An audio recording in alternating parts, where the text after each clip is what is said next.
size, and then we'll go ask FEDC. There you go. Councilman Jimenez? Yeah, I think it's a little bit of teamwork here, you know, that the building, run the electrical to there, apply for the additional funding for the rock, and city sponsors the sign. I guess we're rolling. Another question is that, do we have enough time for that sign to be up for that If groundbreaking? you pass it to next meeting, then you have enough time. Okay, good.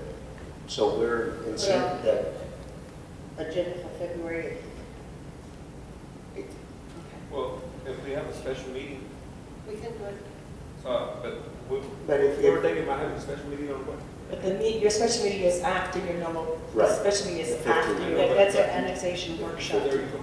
it's The after. annexation is after the next regular scheduled meeting. It's on the 15th. But right now, we're discussing something that possibly needed a special meeting. On Spectrum. Oh, it's On regular, Spectrum okay. issue. So we can do it at the same time, if we have a meeting. Right, exactly. Well, I need Tuesday. If not before, on the next meeting. right, For Will February. you Okay. Thank you very much. Because Appreciate it's it. going to be clarification of the larger sign, and I can apply for it. Correct. okay. Thank you. Thank you. All right, thank you. Moving on to new business. Consideration action to approve the letter of commitment for the BCFS Educational Services. I will be tabling this item. I will do the table it. Yeah, We need to table it, so we need to do it again. right. I'm asking to table it, so I have a motion on the floor by Councilwoman Cantu. Do I have a second? Seconded by Councilman Davis. All those in favor, please raise your right hand. 4-0. Okay, moving up, item 3F, consideration and action to approve proclamation 2018-001 of the Grand Chapter of the Texas Order of the Eastern Star Day. We have Cheryl Leeds here from the organization to tell us about this and what special event is coming up. Thank you, Madam Mayor. I appreciate being here. And I want to tell you that we're doing our part to bring business to this. Can you all hear me? I'm looking at the mic. To bring business here. The Eastern Star is a wonderful organization. We do a lot of charity work. And it was started by a Dr. Rob Morris back in 1850. And the chapter here in Floresville was founded or chartered in 1905. Every year we have a new slate of officers installed, usually in the month of August. And then throughout the rest of the year, we have what are called schools of instruction, where we'll have a big banquet. And the next day, do a lot of instruction on what we're going to be doing and how to do things as the people come in.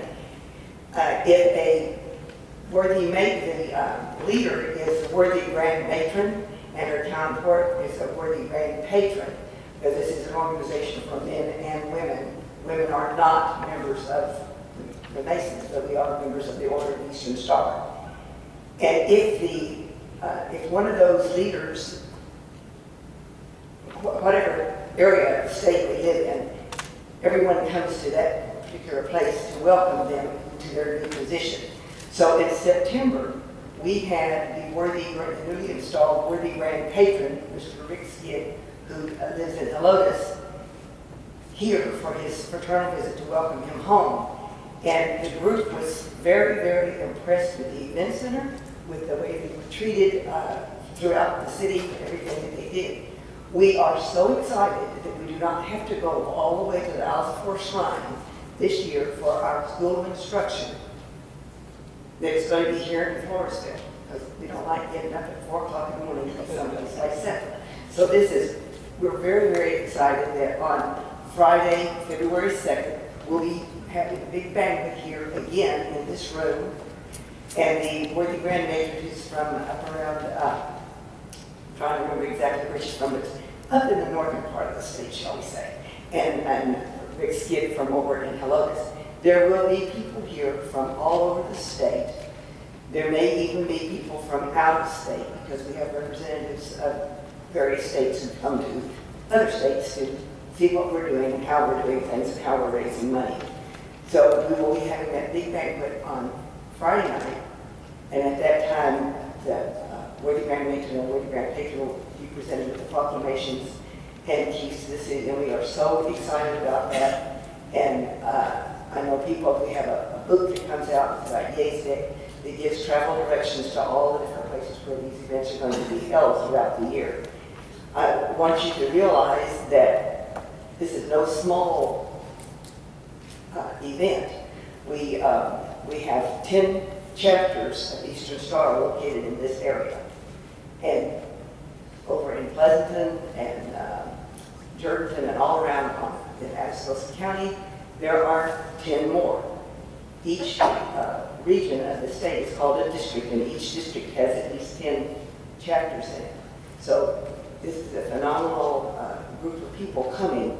And I just got word through a higher up, and I'm not privileged to the whole thing, but after our installation in August, when we have a new set of officers, they've already opted to choose Floresville for next year's banquet and school of instruction. So we've made a good impression upon the people who are in charge, and we appreciate you so very much. And want you to know, too, that among our charities are disasters such as Hurricane Harvey. We made a big donation to them, not just our own local chapter, but the whole state of Texas. We've spent many $1,000s helping out people in the Houston area, and Victoria, Rockport, in that area.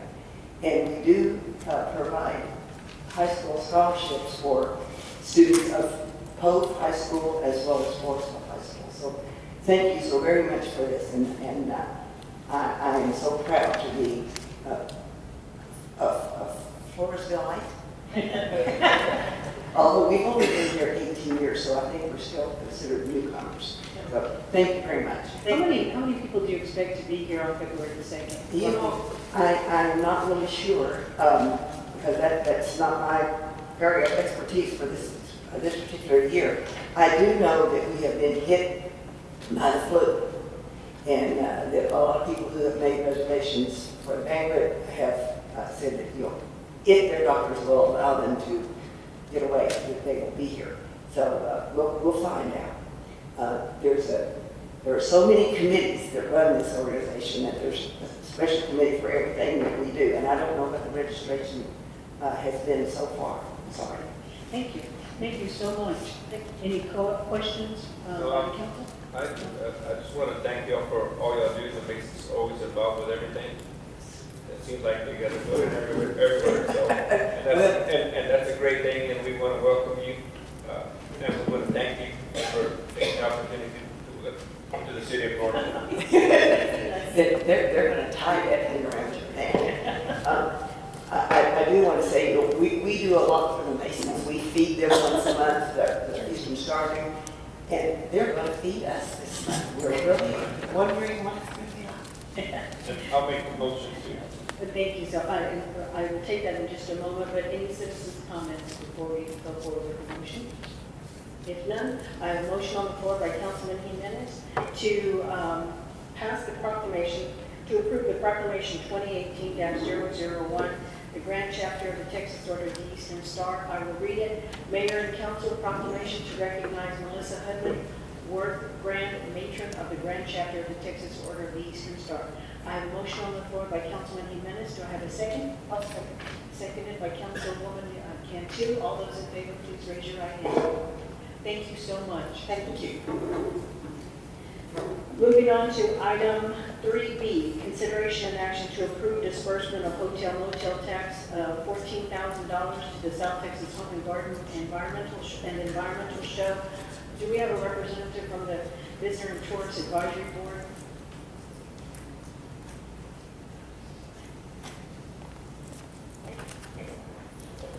Okay, sorry about that. Okay, these are the requests that came in. This is what the board is requesting to do for the Home and Garden Show, and then, I'm sorry, for the Home and Garden Show for this one right here. They had a vote, they came in with 14,000. They're bringing it to y'all as a kind gesture to see what y'all want, if y'all want to move on with that. This was their proposal that they came up with. Chef, how much did we give them last year? 5,000? Okay. Yeah, to give us 5,000. Mayor, we do have representatives from the Home and Garden Show that are here to present, answer any questions that you may have. And then we have Calvin Finch and This one? Yes. Okay. Crystal Anderson and then Linda Zidek. All three of us are volunteers on the advisory committee. Okay. If I can have all three of y'all closer to the microphone and help us out. So if they holler at us, it's all three of us.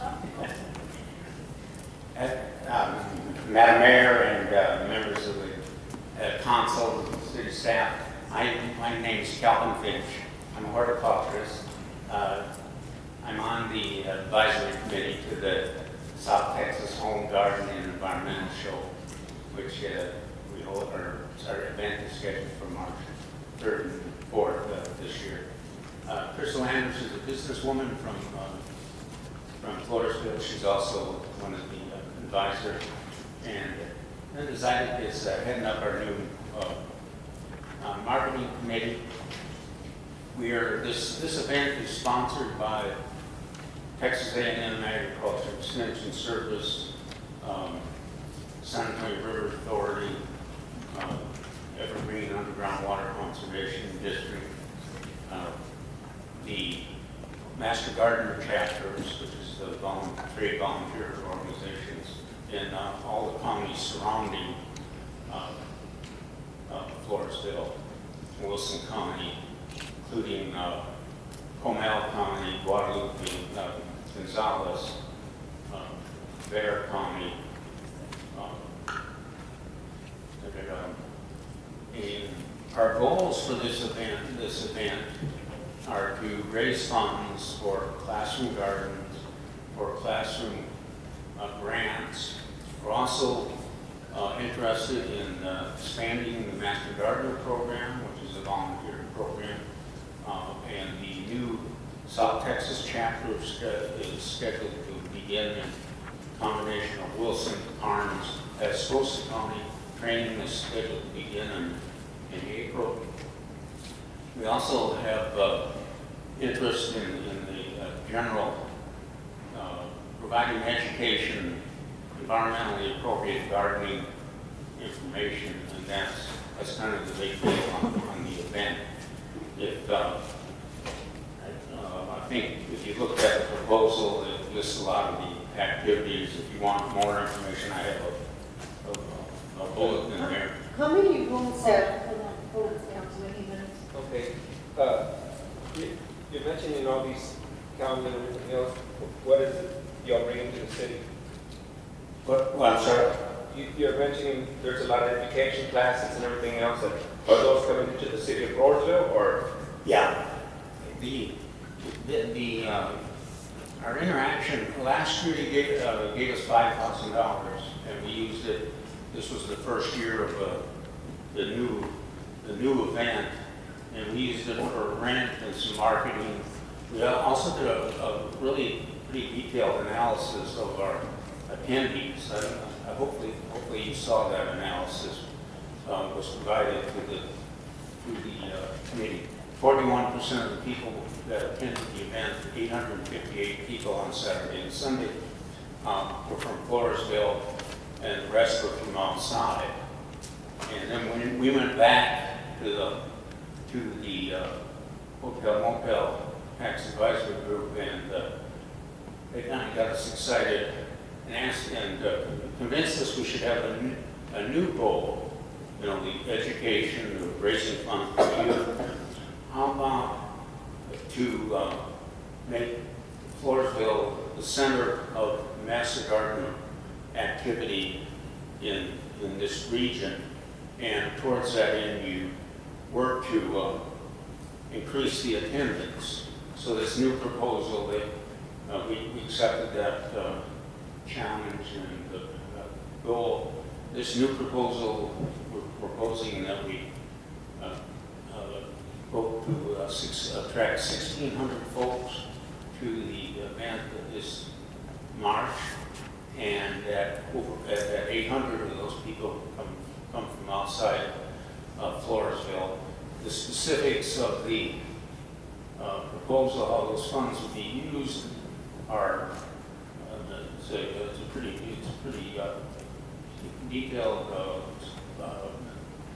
wide kind of marketing effort. Includes social networking, it includes rural newspapers, it includes radio, rural radio rebates for folks that stay overnight in Floresville hotels. Last year we did a $10 rebate, and it didn't seem to impress anybody. This year we were proposing a $50 rebate. We started activities through Linda's an expert on this, through a group of local newspapers, regional newspapers, ads ready to go for action. 84 different newspapers in the South Texas region, and we were proposing 4 ads in this month. I'll go running up to the event to get people to come into the event. We filled the vendors up. Crystal was in charge of the vendors. We didn't have any problem filling the vendors up, but we did estimate that we could handle, and this wonderful facility could handle 3 or 4 times as many attendees. And so we were excited about, we added some new programming, and we're doing that outreach effort, and proposing to do the greater outreach effort. And that's what the request for funding was about. Okay, It is about Councilwoman Cantu, I know you had a question. Yeah, I had a question because y'all are estimating that y'all are gonna increase the attendance by 332 people. That's what I read, from 868 to 1,200. well, no, yeah, That's what I'm reading right now. that. And that's- Was that which proposal was that? Was that That's the one that I have in my package. Okay, well, I don't, that one may have been the original that was received by the committee, and they asked us to come in and to consider being a little more aggressive. Yeah, and So now we- y'all are asking we for- changed the, Y'all are asking for $9,000 more. I mean, we're giving y'all a discount of $2,100 for the event center. So that would be $16,100 that we're gonna give you. That's a lot of money. So, I mean, I'm all for it. Because I was the one that set up the contract, which discount on that? Because we were You paying a get nonprofit. The nonprofit, which is 50% off Because the cost, it is a nonprofit. Yes. that which is we're- the 50% discount she's speaking of. Yes, that's what I'm talking about. yeah, we have no staff. Everybody here that's working as volunteers from those sponsoring agencies and from businesses in Floresville that are excited about youth gardening. And, I'm excited about it because I came last year. It was real nice. Are there any other questions from the councilman? Yes, in the book, and one of our visitors, tourists who can answer maybe, the application of vendor program is offered has it for several years or 1 year, should be able to show us what you did on hotels and how many outside. You give us a number, you also said the $10 did not work. How many people did you have stay in hotels? well, I think that was not as much of an emphasis as it should have been in the first year, and it was basically an unsuccessful. We weren't able to record that a lot of people stayed at hotels. We did a lot of good analysis in terms of where people came from and the potential for getting people into the hotels. And Crystal and others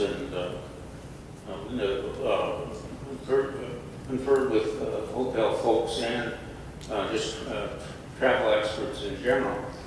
We were excited about the event because of we fill it up and it raises funds for kids. we saw that as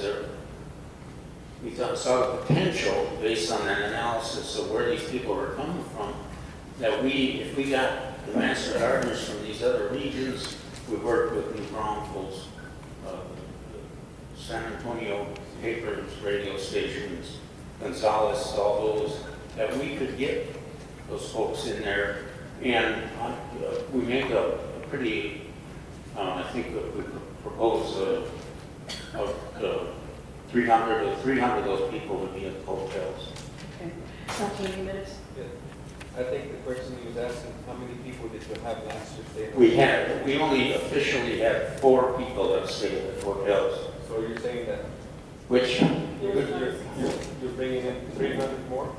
yes, Stay in the which is pretty dismal, because when you look at where our exhibitors came from, they came from all over the region, and I don't know. It looks strange to us that they were going back, all that way home.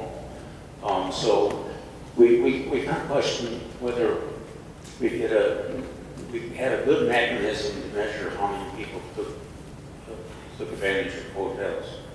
So you'll have 40 rooms double occupied in order to make $3,500 you'll need to make the 15,000. You're telling us 80 people minimum.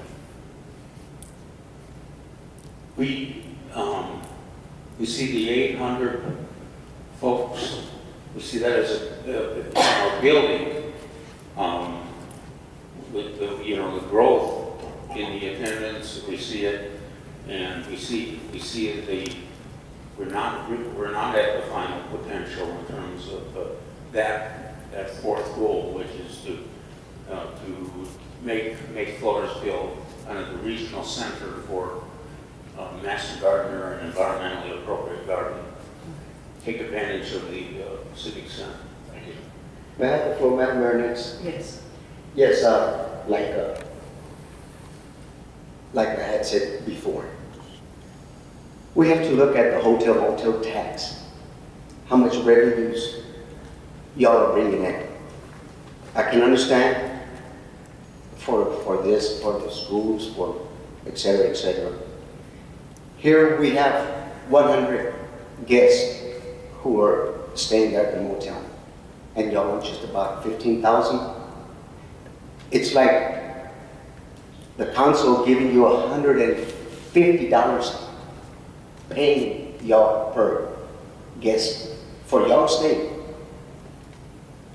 Now I'm looking at numbers, very plain and very simple. Connie, are those numbers right? If they had 100 people staying and we multiply it by 150 or vice versa, $150, you add the 2 zeros, that's 15,000? Do you agree with me? Yes. So the city's paying y'all the 4A hotel motel tax is paying y'all 150. Cutting the check. Yeah, I have the floor, sir, with all due respect.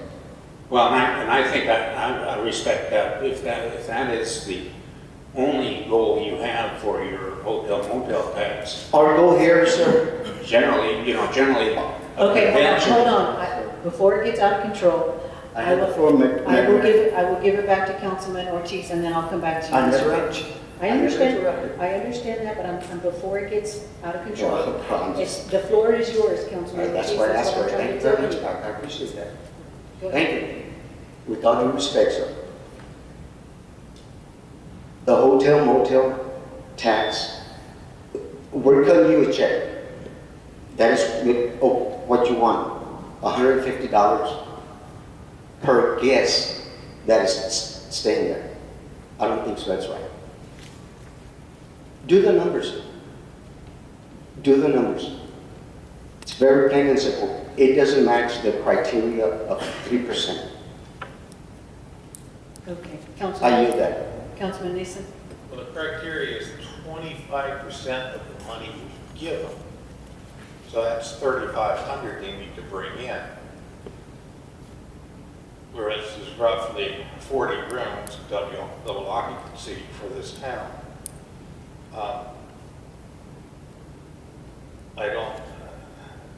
That's what the requirement is.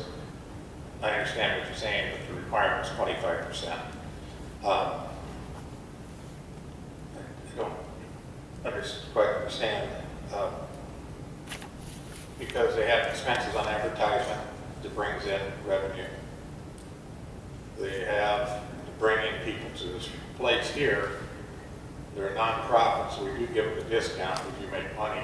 But really, the only big requirement is 25% of the gross money we give them, you gotta bring in to hotels. And last year, like I said, they brought 4 people in, you look at that's $240, and even $480, and they didn't meet the requirement last year. But the event turned out to be good. I know Mrs. Cantu was here almost every day, if I'm not mistaken. I seen her every day. So I was here, and it was a good event, but I don't know about that total amount of money. I just don't know if they can meet it.